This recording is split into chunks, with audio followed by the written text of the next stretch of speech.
કેમ છો ભલામણા? સ્વાગત છે તમારું બધાનું આપણા એક નવા વિડીયોમાં. અને આપણે બપોર પછી બ્લોગ ચાલુ કર્યો છે અને આ બધાય નીંદરું કરીને ઉઠ્યા છે જાટોડી અને વરસાદ આવ્યો હતો ને તો પવન ઠંડો થઈ ગયો. બંધ કરે તારું ભૂંગરું વચમાં.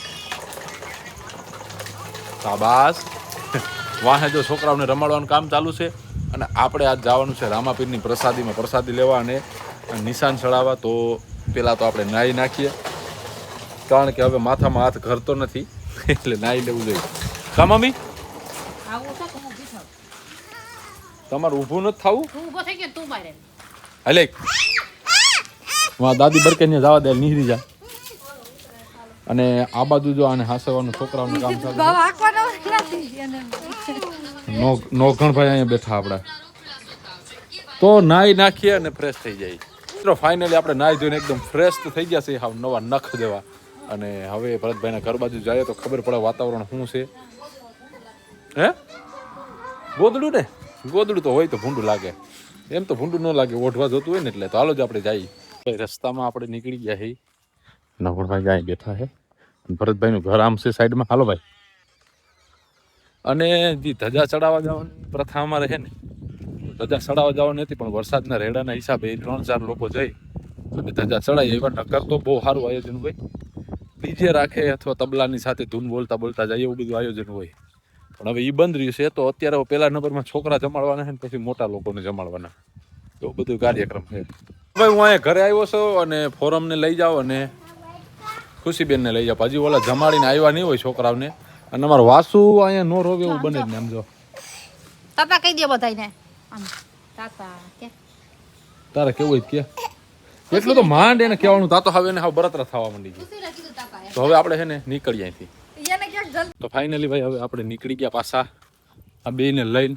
અને ઓલા નવકણભાઈની જો આગળ જાય છે તો જાય. અને આજ વાતાવરણ આખું આબ ખુલી ગયું, એક નંબર મસ્ત લોકેશન થઈ ગયું. ને જમવાનું છે. જમીન પછી શું કાર્યક્રમ હોય કાંઈ ખબર નથી, પણ જાય તો ખબર પડે. લોકેશન છે ભાઈ આપણે જવાનું છે. અહીંયા જો કાચો રસ્તો છે. આ નવી સોસાયટી કહેવાય અમારા ગામ વિસ્તારની. અને અમે રણછોડભાઈના ઘરે જમવાનું રાખ્યું. અને રણછોડભાઈને આગળ છે. નિરાય ચાલી જો બેટા. જમણવારનું આયોજન છે મેળી ઉપર જો. અને અહીંથી અમારા ગામનું સીન આવે ખબર, મંદિરનો.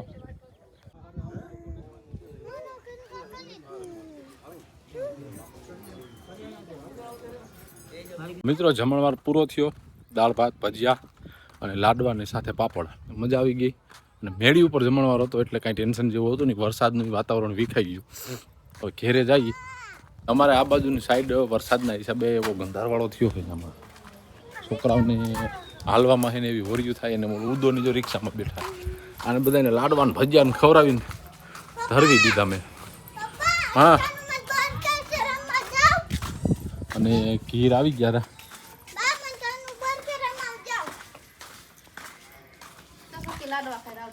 સકીને ધરવી દીધી ભજીયા ને લાડવાને ખવડાવી. નવગણભાઈ આજ ભજીયા અને લાડવા ખાધા હે ભાઈ. કેવા ખાધા? ભજીયા તો 2 જ ખાધા, લાડવા 3 ખાધા. લાડવામાં મજા આવી ગયા. મને તો લાડવા 2 જ ખાધા હો ભાઈ. હે 2 લાડવા ને 2 ભજીયા. આને 2 બેનોને ખવડાવ્યું. અને અહીંયા ઘરે આખા રીંગણાનો પ્રોગ્રામ છે એટલે આપણે અહીંયા પાછો લાભ લેવાનો છે. બરોબર છે. ખાવા ગયા હતા એટલે આપણે આખા પરિવારના બધા બહાર રખડવા નીકળી ગયા હવન રીતે હવ. અને પ્રતિક સાહેબ ફાઇનલી ચાક બનાવી નાખ્યું. ચાક ચપજી અને આ બેનું રમવા આવી ગયું છે. તનું આ પેલા વારી, આ બાલ વાટિકા વારી. તો હવે મળશું એક નવા વિડીયોમાં. આજ મોડો લેટ બ્લોગ ચાલુ કર્યો અને નાનો એવો બ્લોગ છે. તમને ગમ્યો હોય તો લાઈક કરી, કોમેન્ટ કરી, સબસ્ક્રાઈબ કરી નાખજો.